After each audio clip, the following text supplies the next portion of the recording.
Hello everyone, welcome to Olive Board. My name is Prateek Taldar. By qualification, I'm a chartered accountant. Here at Olive Board, I am teaching finance to RBI Grade B students. So in this particular video, we will be discussing about the complete strategy to ace finance, both for phase 1 and for your phase 2. So before starting the video, I would like to tell you that if you are preparing for your RBI Grade B examination, you can start your journey with us. You can download the Olive Board application and you can get this PDF and all the PDFs related to all the YouTube sessions from our Olive Board application. You can also start practicing the previous year questions by downloading our previous year question paper from our application. If you have any kind of doubt related to finance or anything else, I share multiple updates related to finance for RBI SEBI on the Telegram channel mentioned here. So first, let's discuss about the phase 1 exam pattern. So we are having general awareness here, right? Marks कितने हैं इसके 80 marks and you are having 25 minutes to solve this exam. And this general awareness section के अंदर there are so many things that are related to finance. If I talk about RBI and SEBI notifications, circulars and RBI website plus your finance current affairs.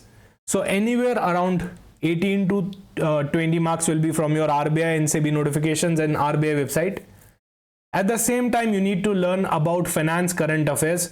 जो आपके current affairs है उनमें जो finance वाला portion होता है वो उसके 8 to 10 मार्क्स है. तो इनका टोटली अगर मैं करूं हायर साइड पे अगर मैं टोटल करूं तो एनीवेयर अराउंड 25 to 30 मार्क्स का ये यहाँ पे आपका वेटेज रहने वाला है, which is anywhere around 35 to 40% right of your general awareness. तो ये दोनों बहुत ही इंपॉर्टेंट सेक्शन होने वाले हैं. और पर्सनली मैं आपको बताना चाहूंगा कि देखो फेज 1 और फेज 2 की अलग अलग फाइनेंस की प्रिपरेशन नहीं होती है, जनरली वो एक साथ होती है. रीजन बीइंग जो फेज 1 के अंदर इंपॉर्टेंट है वो आपका फेज 2 के अंदर भी इंपॉर्टेंट हो सकता है. I am talking about finance related things. Okay, so यहां पे आपको साथ में एक कंसोलिडेटेड कंबाइंड अप्रोच रखनी चाहिए रादर देन कि मैं फेज 1 के लिए पढ़ूंगा, फेज 2 के लिए मैं ये पढ़ूंगा, फेज 1 के लिए मैं ये नहीं पढ़ूंगा.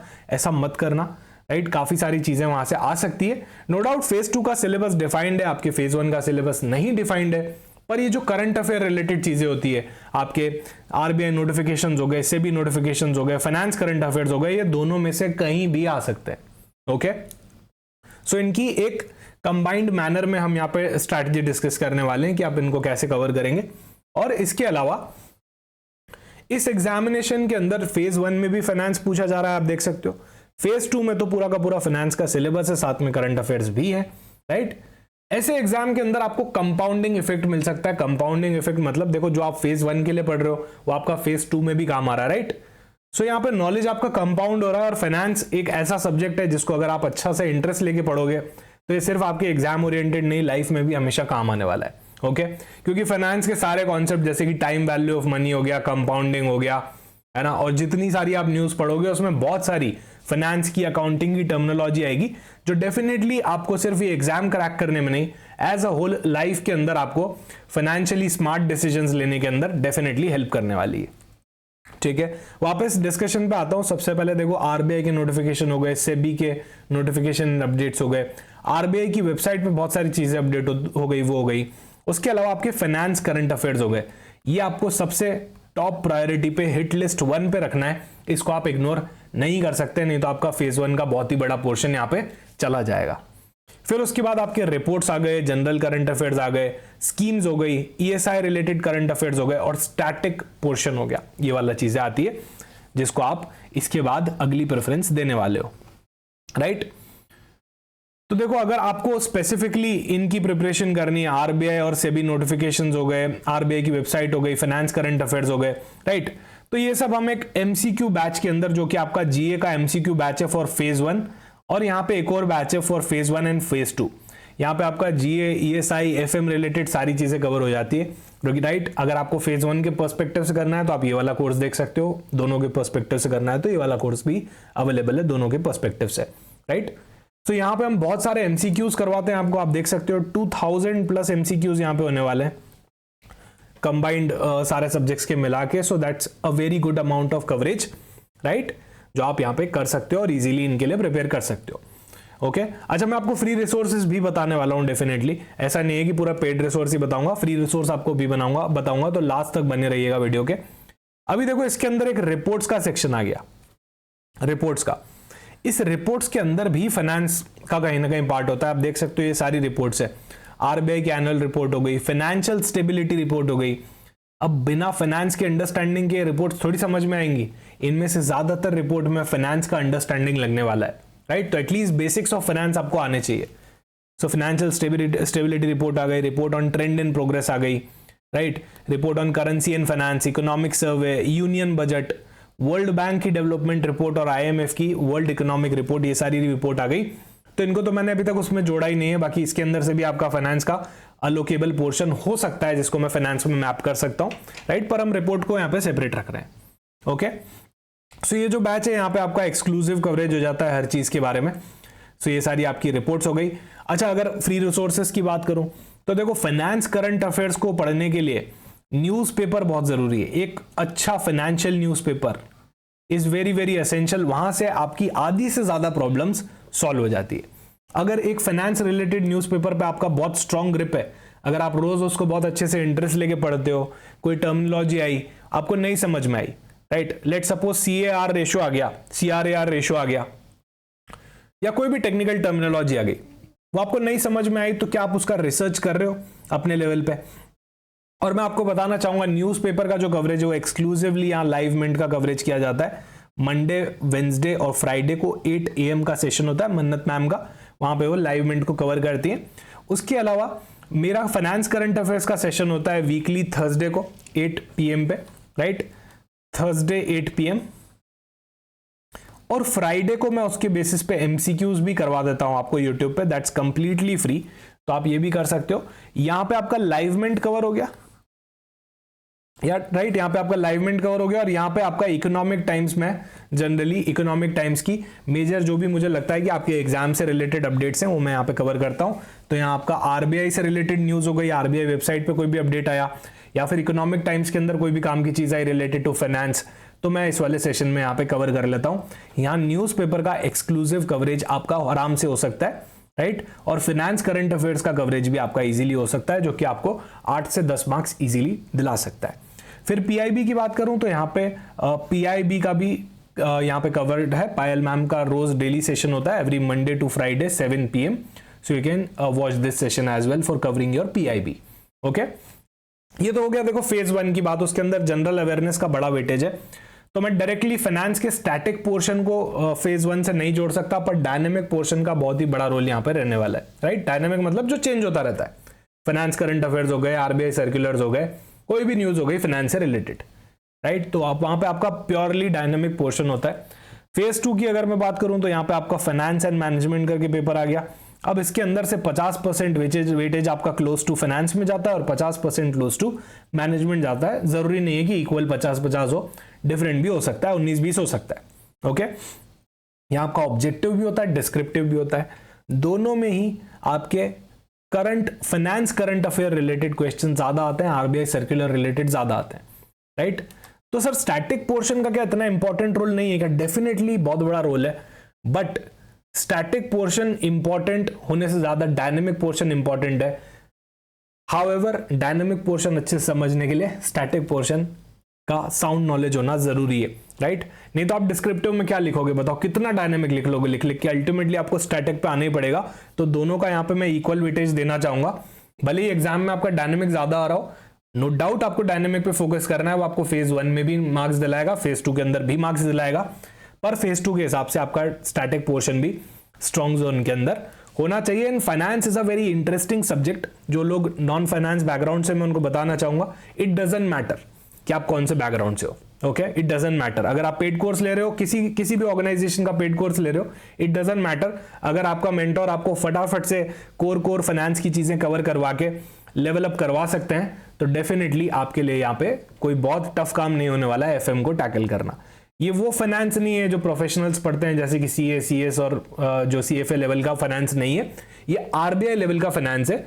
एक आरबीआई ग्रेड बी ऑफिसर को किस तरह से फाइनेंस का अंडरस्टैंडिंग होना चाहिए, टेलर मेड चीज बनाई गई है आप लोगों के लिए, ओके। सो इसको आप वैसा कोर फाइनेंस लेके मत चलो। अच्छा, इंटरव्यू की बात करूं तो वहां पे भी आपसे फाइनेंस रिलेटेड चीजें पूछी जा सकती है। फाइनेंस करंट अफेयर से रिलेटेड हो गया, स्टैटिक फाइनेंस रिलेटेड कॉन्सेप्ट्स हो गया, राइट, वहां पे भी हाई लेवल पॉसिबिलिटी है। तो ये एक ऐसा सब्जेक्ट है जो हर लेवल पे आपको नंबर दिलाता है, प्लस लाइफ के अंदर भी आपका फाइनेंशियल आईक्यू काफी हाई लेवल पे लेके जाता है। ओके, अगर मैं फेज 2 की सिलेबस की बात करूं तो वहां क्लियरली डिक्लेयर्ड सिलेबस है फाइनेंस का, नो डाउट यहां पे एग्जॉस्टिव कुछ नहीं होता है, राइट, कि ये पूरा का पूरा कंप्लीट है, इससे बाहर आ ही नहीं सकता। मैं आपको रीजन बताऊंगा कि क्यों इससे बाहर आ सकता है। ओके, और क्या क्या बाहर आ सकता है वो भी मैं आपको बताना चाहूंगा।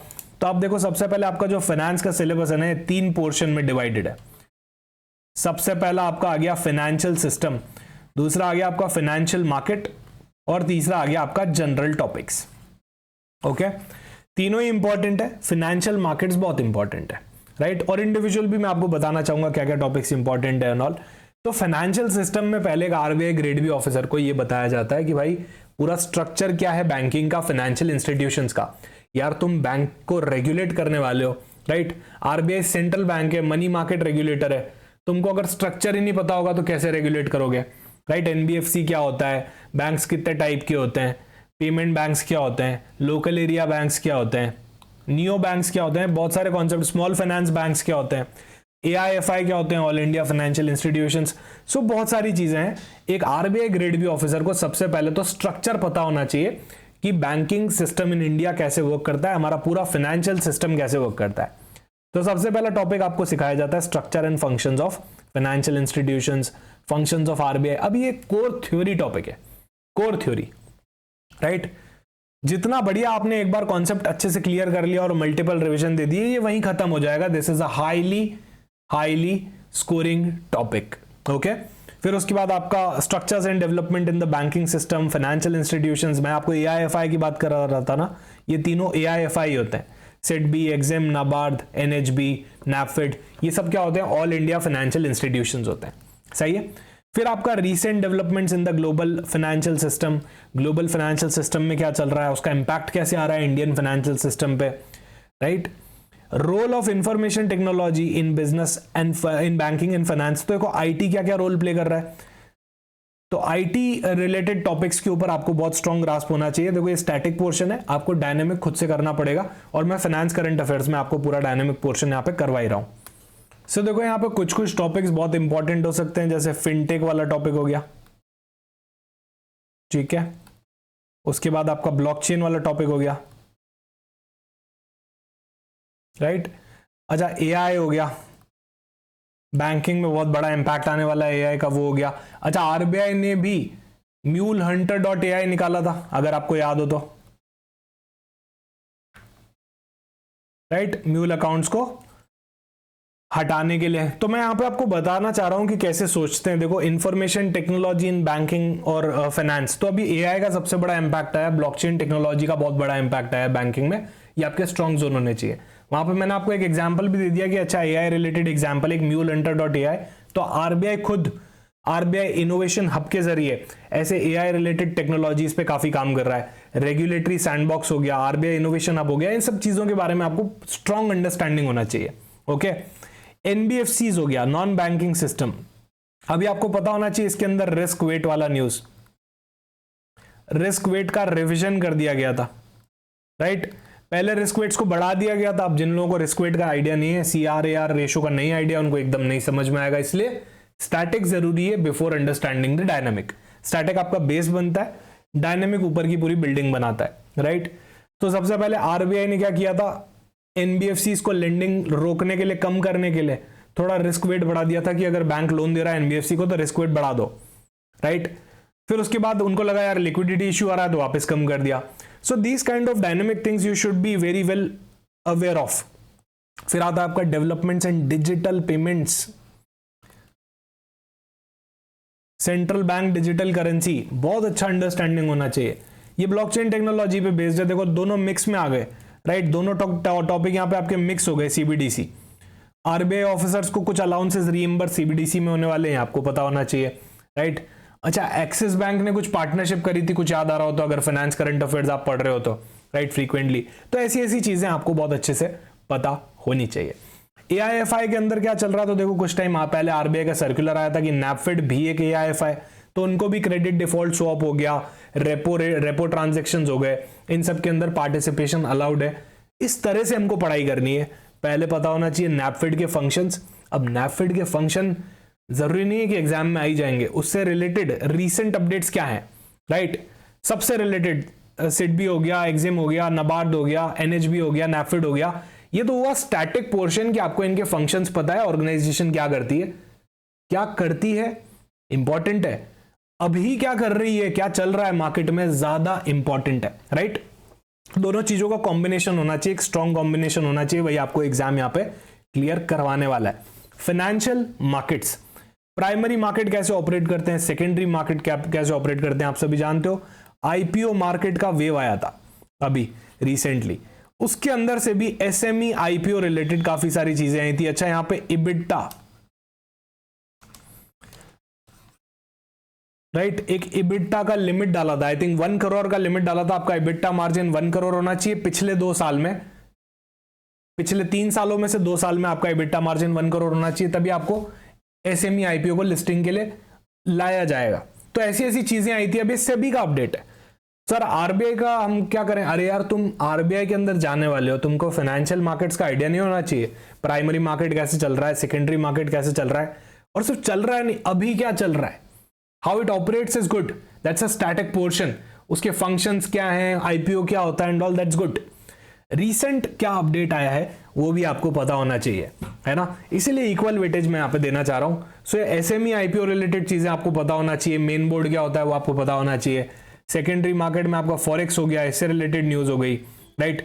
अभी इंडिया के फॉरेक्स रिजर्व्स कितने चल रहे हैं, क्या अप ट्रेंड में, क्या डाउन ट्रेंड में, राइट। गोल्ड कितना हम अक्यूमुलेट कर रहे हैं, क्या अप ट्रेंड में, क्या डाउन ट्रेंड में। तो देखो ये वाले टॉपिक्स जैसे कि गोल्ड हो गया, कमोडिटीज मार्केट हो गया आपका, फॉरेक्स रिलेटेड चीजें हो गई कि फॉरेन एक्सचेंज रिजर्व्स कितने चल रहे हैं, मनी मार्केट हो गया, मनी मार्केट में क्या चल रहा है, बॉन्ड मार्केट में क्या चल रहा है। अच्छा, G6 के अंदर अभी एक पोर्टल लेके आए थे NDSOM platform related government securities के लिए, क्या आपको पता है इसके बारे में। ये सब बहुत इंपॉर्टेंट होने वाले हैं। NDSOM न्यूज में तो आया ही था, इसका सर्कुलर भी आया था अलग से, राइट। आई थिंक फरवरी के अंदर इसका सर्कुलर आया था, वो भी कवर्ड है, आपको वेबसाइट पे सब कुछ मिल जाएगा। मैं सर्कुलर्स भी डिटेल में यहाँ पे कवर करता हूँ।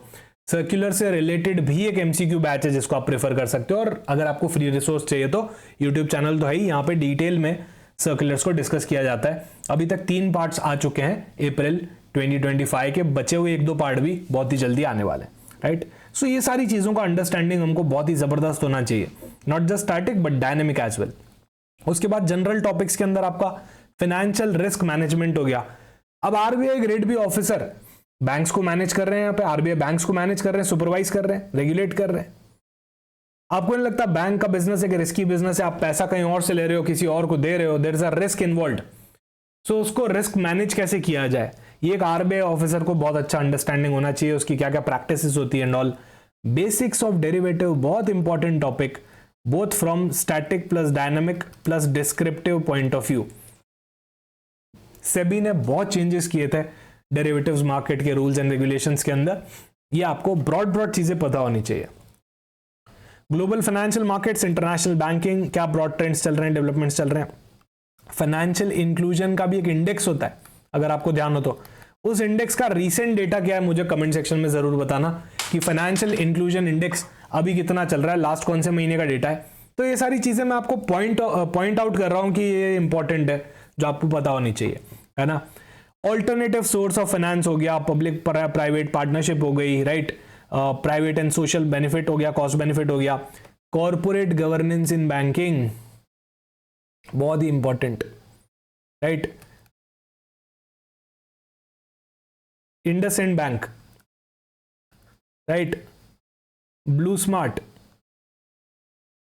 जेंजॉल, ये सारे एग्जाम्पल हैं। पहले इंडसइंड बैंक क्यों लिखा, क्योंकि देखो corporate governance in banking sector है, तो पहले बैंक के सेक्टर का एग्जाम्पल देना। अब कॉर्पोरेट गवर्नेंस का कोई भी डिस्क्रिप्टिव क्वेश्चन भी आ जाए तो आपको यहाँ पे ये 3 एग्जाम्पल जरूर लिखने हैं, एटलीस्ट इंडसइंड बैंक और जेंजॉल तो जरूर लिखना है, ये रीसेंट अपडेट है, राइट, इनसे क्वेश्चन आ सकते हैं। यूनियन बजट हो गया, उसका कॉन्सेप्ट, अप्रोच और ब्रॉड ट्रेंड्स क्या चल रहे हैं। 8th topic, the most important, basics of accounting, financial statement, ratio analysis, strong grasp होना चाहिए। यहाँ नॉन फाइनेंस वालों को थोड़ी सी दिक्कत आ सकती है, राइट, तो यहाँ आपको थोड़ी सी मेंटोरशिप की नीड हो सकती है, right, I accept that thing कि यहाँ ये टॉपिक आपके लिए नया हो सकता है। काफी सारे वीडियोस हैं मेरे यूट्यूब पे, और इसके अलावा भी मैं फ्रीक्वेंटली इस टॉपिक से रिलेटेड डिस्कशन करता रहता हूं। अब क्या होता है ना, जैसे फाइनेंस करंट अफेयर्स पढ़ा रहा हूं और लास्ट के अंदर मैं कभी कोई बेसिक्स ऑफ अकाउंटिंग ले लेता हूं, कभी फाइनेंशियल स्टेटमेंट्स ले लेता हूं, एक दो बार मैंने कैश फ्लो स्टेटमेंट पढ़ाया है, रेशियो एनालिसिस के बहुत सारे क्वेश्चंस करवाए हैं। यहां से आपका एक प्रैक्टिकल क्वेश्चन आ सकता है, moderate, easy to moderate level का होगा, बहुत टफ लेवल का मैं नहीं एक्सपेक्ट करता कि आरबीआई में पूछा जाएगा, राइट। कुछ डिफिकल्टी लेवल भी हम लाइव क्लास के अंदर कवर करते हैं वहां पे, राइट, ताकि अगर क्वेश्चन आ भी जाता है तो इजीली आप मैनेज कर पाओ। So this will be the most important topic. 2023 के अंदर एडिशन हुआ था, अभी तक कुछ बहुत ज्यादा नहीं पूछा गया। इन्फ्लेशन, अभी इन्फ्लेशन का क्या ट्रेंड चल रहा है, सीपीआई कितना चल रहा है, डब्ल्यूपीआई कितना चल रहा है, कम हो रहा है या बढ़ रहा है, अच्छा कम हो रहा है या बढ़ रहा है तो किस रीजन से बढ़ रहा है, ये सब चीजें आपको पता होनी चाहिए। सीपीआई डब्ल्यूपीआई में बेस ईयर का रिवीजन होने वाला है, ये आपको पता होना चाहिए, राइट। इसके क्या क्या कंपोनेंट्स होते हैं, स्टैगफ्लेशन क्या होता है, स्क्यूफ्लेशन क्या होता है, इन्फ्लेशन, डिसइन्फ्लेशन, डिफ्लेशन, बहुत सारे तरीके होते हैं। हमने यूट्यूब पे बहुत सारे, इसका भी एक डिटेल वीडियो है इन्फ्लेशन का, अगर इससे रिलेटेड चीजें भी आपको देखनी है आप यूट्यूब पे देख सकते हो, राइट। सो आपके जनरल टॉपिक्स हो गए। इसके बाद में प्रीवियस ईयर क्वेश्चंस की बात करूं तो आप देख सकते हो यहाँ पे REIT real estate investment trust से रिलेटेड क्वेश्चन था, अब ये सब न्यूज बेस्ड है।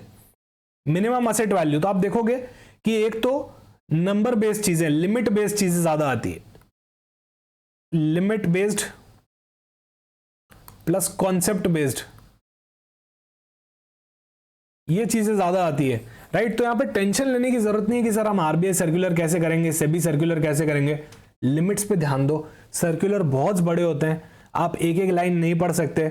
आई वोंट एडवाइस कि आरबीआई की वेबसाइट पर जाके बैठ जाओ और पूरा का पूरा सर्कुलर पढ़ लो।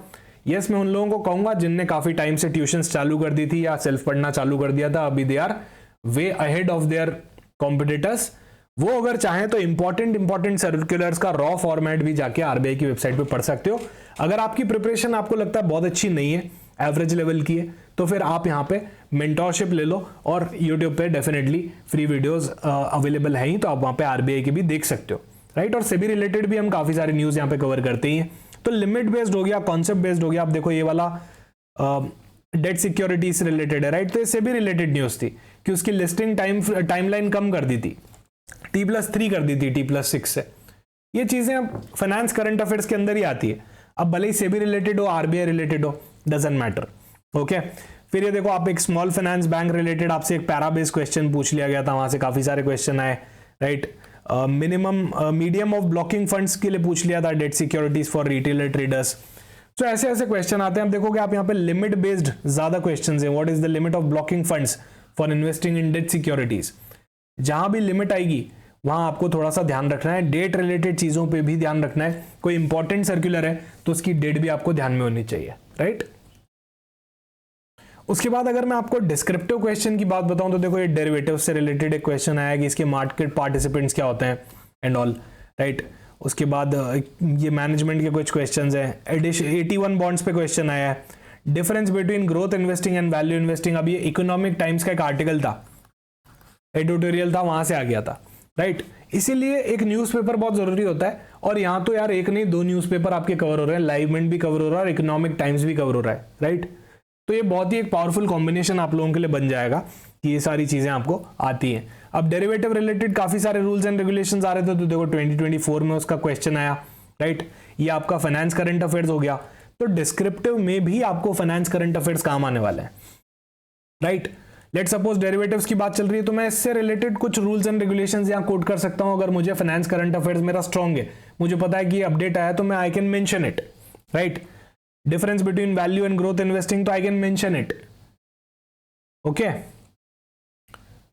अभी आप देखो फेज 2 के अंदर भी, फेज 1 के अंदर तो आपका जनरल अवेयरनेस है, फेज 2 में भी इनडायरेक्टली आपका फाइनेंस करंट अफेयर्स है। भले टॉपिक एफएम है पर आप देख सकते हो डेवलपमेंट्स, रीसेंट डेवलपमेंट्स। तो आरबीआई खुद चाहता है कि यार हमको ऐसा आरबीआई ग्रेड भी ऑफिसर चाहिए जिसको बेसिक तो पता हो, स्टैटिक तो सब पता हो, पर अभी दुनिया में क्या चल रहा है, what's actually happening in the entire world, वो उसको बहुत अच्छा पता हो। तो टैरिफ रिलेटेड चीजें हो गई अभी यूएस में जो हुआ, राइट। गोल्ड रिजर्व रिलेटेड चीजें हो गई, फॉरेक्स रिजर्व रिलेटेड चीजें हो गई, ब्लॉकचेन टेक्नोलॉजी हो गया, एआई हो गया।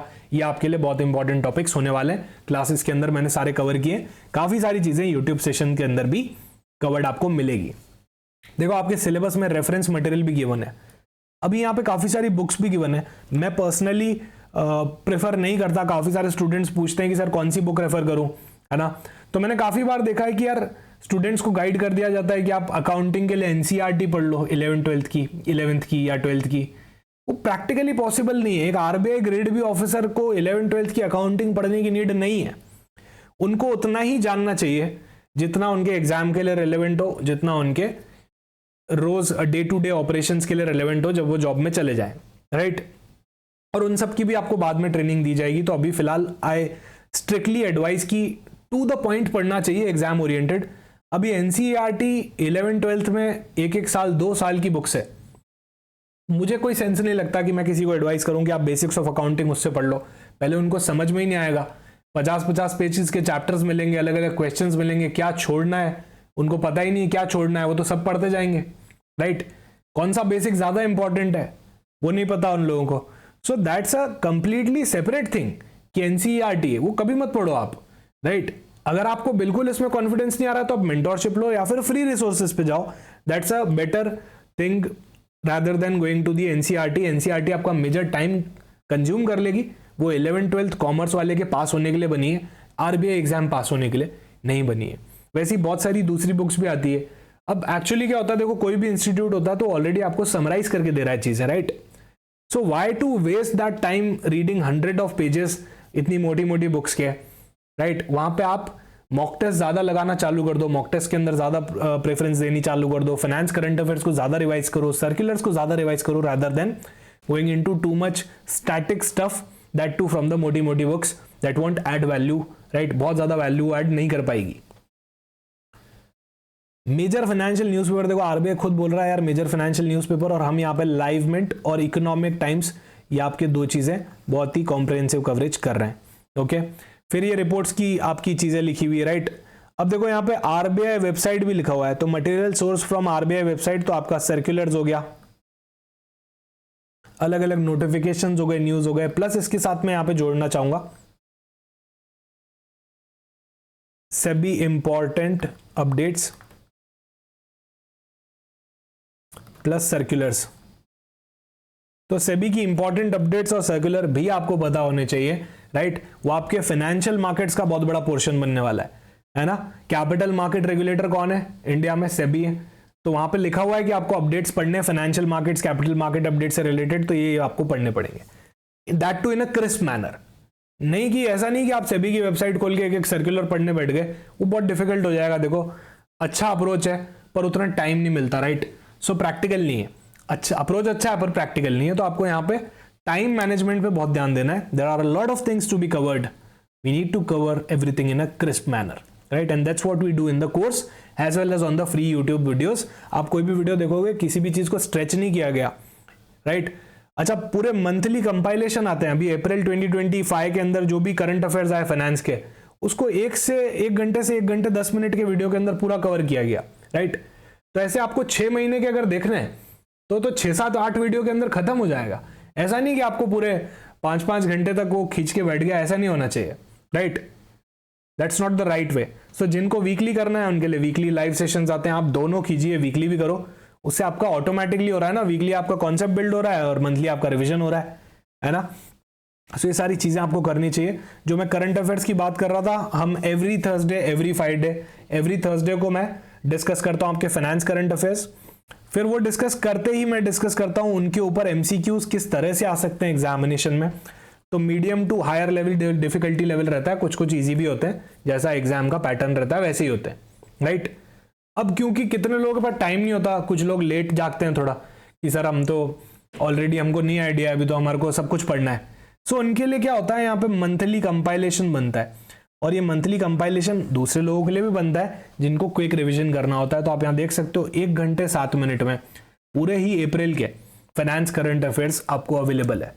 तो वैसे आपको 5-6 महीने के पढ़ने हैं तो 5-6 घंटे में खत्म हो गया गेम, 8 घंटे में खत्म हो गया। तो why to take pressure, right.